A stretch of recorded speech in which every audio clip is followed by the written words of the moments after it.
A somber start to National Police Week, a time to honor those who have served and who made the ultimate sacrifice to keep our communities safe.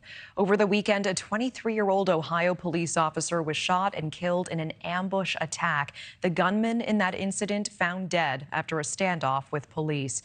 According to the Fraternal Order of Police, 21 officers have been killed in the line of duty so far this year. That matches the number seen during the same period in 2023. It is up slightly from 2022. NewsNation Washington correspondent Joe Khalil live for us at the National Law Enforcement Officers Memorial in D.C. And Joe, we know thousands in the Capitol today remembering their fallen loved ones. Yeah, thousands is right, and it is somber, it is peaceful. I want to just show you, for those who are not familiar with the D.C. National Police Memorial, I think it gets overlooked because you've got so many other memorials and monuments in the nation's capital, but this is one of the most beautiful and peaceful monuments, memorials that we have here in the district. And if you're not a family member of a law enforcement officer who lost their lives in the line of duty, you may not ever feel like you have a reason to come. This is public. You can come here at any time. I want you to take a look over to my right here. And there are families that are grieving now and remembering their loved ones. So we're going to keep our distance here and respect them. But the walls there are covered with names that have been etched in of law enforcement officers who have been killed or who died in the line of duty. And we are told that you can see a second layer on top of the main wall.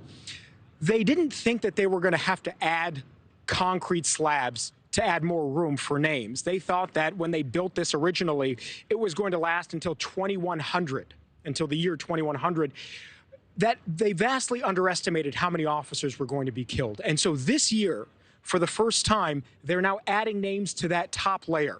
It's the first time that they've had to do that here. And sadly, it's just because of the level of death that officers have faced nationwide. You talked about the numbers just this year alone so far. Let's go ahead and put up on your screen the totality of last year. And it's not just deaths, but it's ambushes.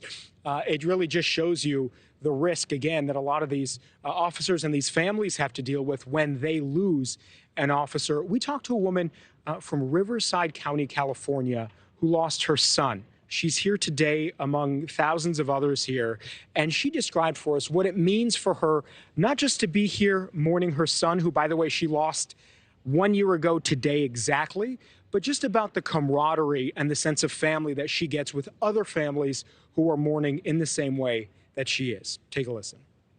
It's bittersweet. It's nice to see that everybody comes together, but it's sad while we're all here for various husbands, children, brothers, sisters.